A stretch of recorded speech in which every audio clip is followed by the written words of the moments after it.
Hello everyone and welcome back to the Jacksonville Jaguars franchise here on Madden 21, and we are starting the off-season. The Jaguars finished the season 7-8-1, obviously didn't win the Super Bowl. We did have MVP James Robinson, so there's stuff to work on and build for the future. So now we start with the retirements of 2020 season, and there's a lot of names here, guys, that you wouldn't think necessarily would have hung it up. Guys like Patrick Chung and Kenny Wiggins after 10 years. But we do start with one of the more notable names, with Drew Brees having retired after 20 years, giving the Saints a big hole at quarterback. And we move a little further down the list. Of course, Larry Fitzgerald had a scenario breakout during the Cardinals playoff run that basically was indicating that this was going to be his last season. And indeed it was. Sean McCoy retires, Thomas Davis and Alex Smith, of course, retired.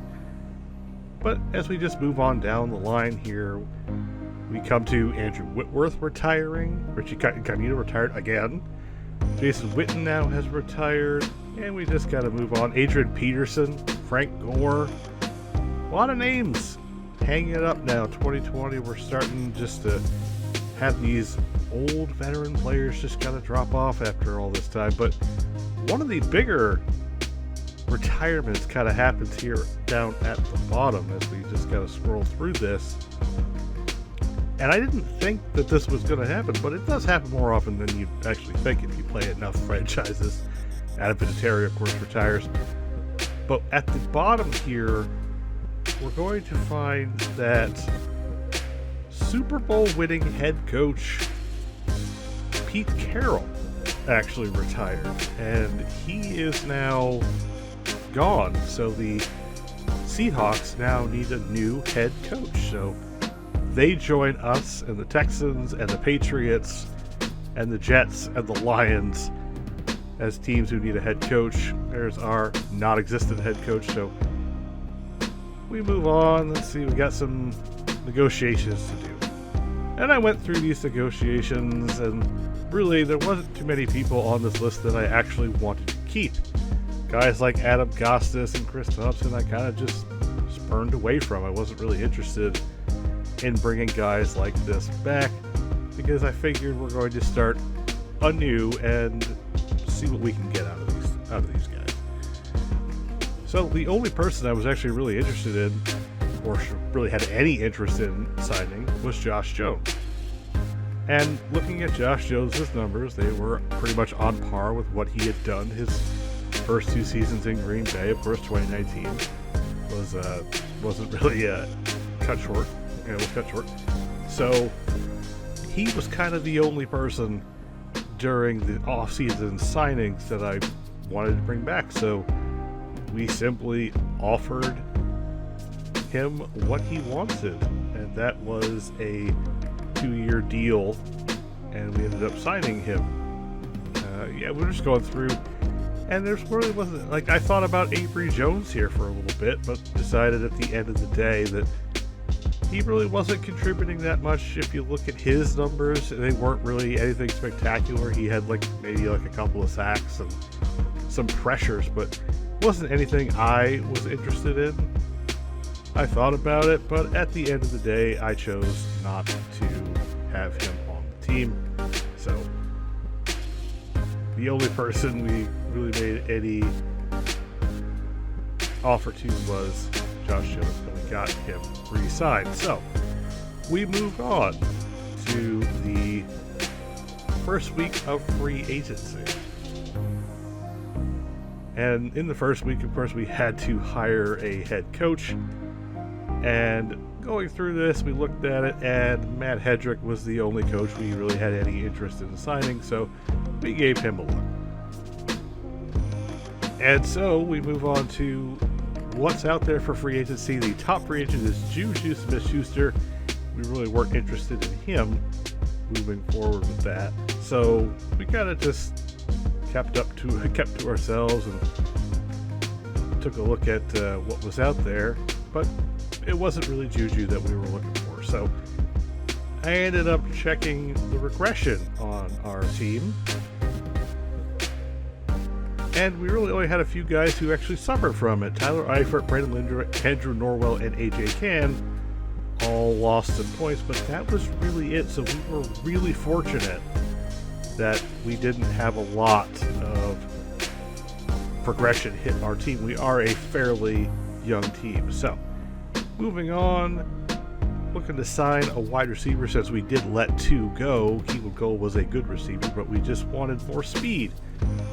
And you know what? I'm a sucker for reclamation projects. So we scroll down a little bit here, looking at these wide receivers. And although somebody like AJ Green was very tempting to look at, I actually wanted one of AJ's teammates, John Ross. Again, I'm a sucker for reclamation projects, so this kind of made sense to me. So we ended up giving Ross a contract for 3 years, $6.5 million. It's not a huge deal. So that was really my first big offer. The second offer I made, moving around, as we scrolled through and just checked everything, is we wanted a fullback on this team. So we ended up offering to fullback Michael Burton and tried to get him to sign. So that was the first 2 offers we made in free agency, and John Ross accepted the contract, and Matt Hedrick hired as our head coach. He, for some reason, didn't pop up during this, and he has yet to actually pop up. I'm not sure how that comes back, or you can make that go away. I'll figure it out, I guess, or just leave it, because it's not really a huge deal. But anyway, because we have Matt Hedrick, we are now switching to a 3-4 defense, so we just had to move guys around to fit the scheme. And so now our defense looks like this, with Josh Allen and Caleb Monchesa as outside linebackers. I think that suits them better. Plus, we'll get Joe Schobert and Miles Jack on the field at the same time all the time. The only problem that really ended up coming from this was now we have 4-3 linebackers in a 3-4 scheme, so might want to think about moving them around. But this is kind of what this looks like right now. But we will end up moving Dwayne Smoot out to the right outside linebacker spot. So that's kind of where we stand on that. Then we took a look at the combine numbers that came out. We have, of course, picks 15 and 17. So we're right in between the Dallas Cowboys, which is kind of a weird spot to be, but that's where we are. So we're just going through, doing our due diligence, checking on who exactly we might want to have on this team and who could maybe help us down the road. Get this, we have guys like Andrew Long. We're going to need guys who are now bigger on the interior to play those pass rushing defensive ends. We need 3-4 ends. We have 4-3 ends, but they're on a linebacker. So it's a scheme switch. It's just going to be finding guys who we know can fit that role, and we ended up looking pretty long and hard about a lot of things. So we move on, but we're also looking for pass rushers. We're looking for defensive linemen who could fit in this scheme. So I ended up moving around, and I ran into Morgan Fox, who is a 3-4 power rusher, and he ended up being one of the people I targeted. So we ended up offering him a contract of $12 million just to see if we could grab him and put him at a defensive end spot at 3-4. We started looking at backup quarterback. I do know that a lot of comments I got were about trading Gardner Minshew, but you know, I looked around in this quarterback pool here, and there weren't many guys that I was even remotely comfortable with trying to put on this team. So we did not end up making an offer to anybody at quarterback. So we simmed through the next week into week 2 of free agency. We got our contracts accepted by Morgan Fox and by Michael Burton. So now we have all the free agents that we've been going for so far, so 3 for 3. Interestingly, the Colts are giving an offer to Colin Kaepernick. Could we see Kaepernick return to the NFL?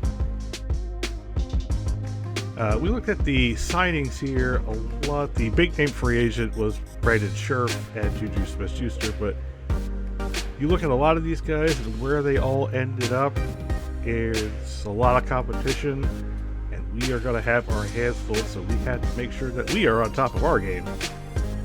And we did come back to tight end. Again, we have a lot of tight ends on this team, but all of them aren't very good. And I ended up with making a plan to help our team later as we offered to Jason Kroom. We get Jason Kroom and we get Christian Covington signed as we offered him a contract as well. So this is kind of the way our team looks prior to the draft. We have a lot of moving parts. We're going to move Smoot to outside linebacker, and we're going to move Fox around to the other side. Oh no, he's going to play on the left side. So we had a right end spot that we kind of needed to fill because Smoot's not really built to do that sort of pass rushing. He's not a 3-4 linebacker. Let's just call it that. Or he's not a 4-3 or 3-4 defensive end. So anyway, we moved on and finished up our last bits of scouting, looking at running backs, because I would like to have another running back on this team that can catch the ball to the backfield. We had Chris Thompson, so I'm literally just looking for an upgraded version of Chris Thompson. In free agency, there wasn't a whole lot to go around, so we just had to make sure we find a guy, if we can, who can catch the ball in the backfield so James Robinson isn't doing everything. So we move on into week 4 of the offseason. This is it. We move on, and now we are at the NFL draft. But first, let's take a look at who is still out there. You got guys like Antonio Brown, Mike Davis, Le'Veon Bell, Gus Edwards. He was out there. That's kind of crazy to think about. There's a lot of guys who you think should be on teams, and they're just not, and it's weird. But it's kind of what happens with this game because it doesn't really know what it's doing. We got all the guys that I wanted, and here are the signings now. Juju Smith-Schuster's going to go to Washington, and there you see it. The Colts did in fact sign Colin Kaepernick, so he is actually going to play quarterback again in the NFL. Welcome back, Cap. Don't know how well it's going to work out for you, but we'll find out, I guess. Jameis Winston heads to Washington. Brett Hundley to the Steelers. Mason Rudolph to the Patriots.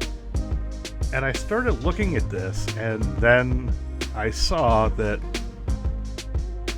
the Saints don't have a quarterback anymore.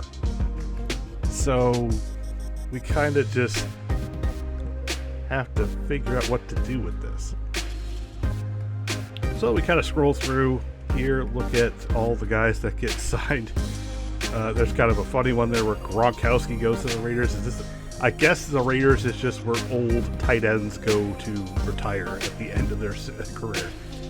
Not really sure why that happened like that, but it did. So we just, look at these guys and find out. So this is where we decide, or I decided to make a move. Moving forward, we have plans to find a different tight end. There was one that I was looking at in the draft, and we ended up making a move. And we traded Tyler Eifert for a 5th round draft pick in next year's draft to the Arizona Cardinals, because the Cardinals and this game just don't know what they're doing when it comes to team building. So the Cardinals only have one tight end. The Falcons only had one tight end. The Saints have no quarterback. A lot of these teams have no kicker and punter. It's bizarre. The way this team building doesn't work in Madden is just infuriating. So that's kind of the premise of what happens in the draft, and we'll get to that in just a second. So we start the draft, and what I ended up doing was simulating this first pick. That's Patrick Underwood. He was going to go number 1 anyway. The Eagles need a left tackle. Then I decided, based on the fact that the team building was so bad, there was a trade, and the 49ers will trade with the Lions, and Philip Battaglia ends up being the second pick. Joe Burton, the quarterback, goes to Denver. Sean Hurst goes to the Jets, offensive lineman. Devin Myers Jr. goes to Miami Dolphins. Jamar Johnson, defensive tackle out of Texas A&M to Chicago. 49ers get Kevin Wright, linebacker out of Stanford. The Titans get Tyler Grant, so he is a hidden development player.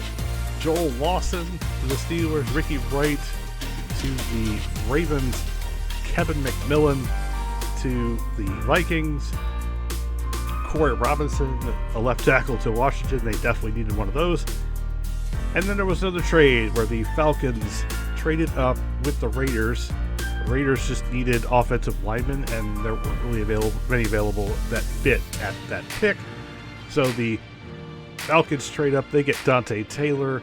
The Carolina Panthers get Josh Brooks, and that put us on the clock. Now, I also thought about the Saints and being able to trade up since they don't have a quarterback at all, but they don't have the draft capital either. So what I did was I first took Jerome Collins, a defensive tackle, who I'm going to move to defensive end and play run stopper. This was a good pick for us. He was ranked number 9. We got him at number 15. 96 strength, 84 power moves. I feel like he's going to fit very well on our defensive line for many years to come. You just worry about that toughness, not so much, but yeah. Anyway, the Cowboys get Josh Sullivan. That puts us back on the clock, and we ended up taking the quarterback that we wanted, Maurice Jackson, quarterback out of Georgia Tech. He has all the skills that you need. He's only 6'1", so that's a little bit of a disadvantage. But we did end up thinking about taking Chad Walsh, but at the end of the day, it really wasn't going to work out. It would have been a bit of a drop, and it just wasn't what I wanted. I like a quarterback with some mobility, and Jackson has all the mobility that you could ever want. He is a 75 overall player with hidden development. They call it a reach. He's the only first-round quarterback that's on the board, so we're going to take the guy that we want at that point. So then we kind of move past this. So the Chiefs, they take Alex Fisher, and then the Cardinals take Tony Cook, pass rusher out of Penn State.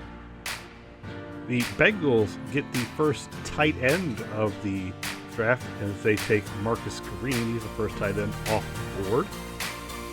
The Buccaneers are on the clock now, and they're going to take Dan Harrington, a defensive tackle out of Rutgers. And that puts the Saints on the clock. Again, I tried to think about how the Saints would do this and work up. They just don't have the draft capital or the means to really move up.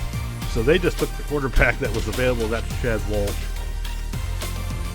So then we skip through the rest of the first round. Matthew Woods goes to the Chargers. Anthony Tyson is going to go to the Cleveland Browns.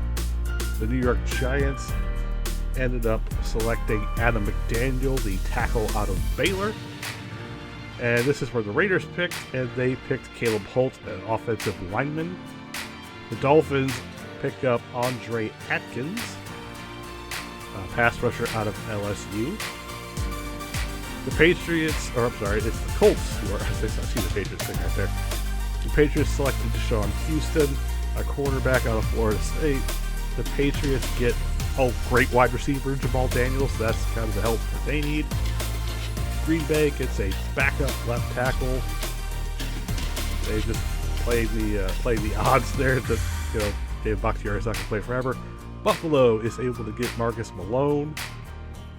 And the first pick, the last pick, goes to the Jets. They take Derek Collins. So I'm not going to go through this whole draft. I'm just going to go that was just the first round. That's always exciting to me. So here we are at our second round pick, and this is why we traded Tyler Eifert away, because I wanted this tight end, Travis Allen. He was a third round prospect, but I am not afraid to go get my guys. Second round, mid-second round, perfect fit for what we want to do. A fast tight end, a vertical threat, guy who can stretch the field. That used to be Tyler Eifert, but that's not him anymore. So we went ahead and picked our guy here, Travis Allen, at 74, with hidden development. So he's there, and it's going to be fun now with these young tight ends, and moving on and moving forward with a younger, talented roster. I do wish Tyler Eifert the best, but we'll see how that pans out for him in Arizona. So these are a couple of guys who I know. Jeff Hopkins went to the Washington football team. Todd Williams is a Minnesota Viking. Just kind of that's where they fell. Anyway, round 3, I wanted to get Jeff Hopkins as a guard, but he wasn't. He was already gone, and I didn't want to really trade up, even though we have a lot of draft capital. But we selected Kyle Wood. He also has hidden development, but that is a reach. He was number 149. I took him at 79. I'm okay with that. The hidden development kind of makes up for it, but that's the guy I wanted to replace AJ Cann, replace AJ Cann. So that's why we went ahead and drafted him. Get a guy on the field right like that. So fourth round, we have 2 fourth rounds again from the Rams when we traded Jalen Ramsey. So we drafted Mike Brown here. He was listed as a 4th round pick, and yeah, he's a 67. And I took him at 111. He's number 165.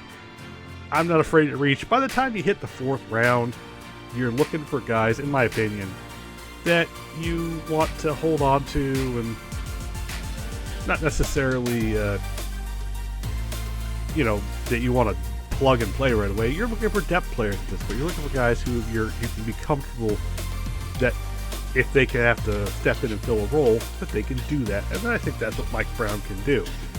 So then we move on to pick 17. In the 4th round, we take Anthony Bell, a offensive lineman, left tackle. We need a swing tackle desperately, and Anthony Bell is it. He also has hidden development. I wasn't doing this on purpose, but that is how that worked out. He has 88 strength, pass blocking and run block power, but got to work on that finesse. They got to work on just the overall skills. In the 5th round, we went ahead and got a different. We went back to the defensive line. We know we needed rushers, so I selected Victor Jones here, just because he had a higher combine score. He's a 69 overall, nice, and he was a good value pick. 77 power move, 78 speed, actually. Not necessarily the strongest guy because he only has 83 strength, but we just need a guy for depth purposes, trying to build this team back around. It's going to take a couple of drafts to kind of get where we want to go. In the 6th round, we took Sean Daniels, a pass rusher. We need more outside linebackers who are rushers, and Daniels has 88 acceleration, 82 speed, 76 finesse moves. He has a dominant trait, and that's kind of what you're looking for. This is the 6th round, so that's where we did that. So finally, 7th round, we're looking for wide receivers. We let 2 go, and we signed 1. So I figured we needed a 2nd wide receiver. So we took Devin James, another wide receiver out of Florida State. He has 93 speed, 92 acceleration.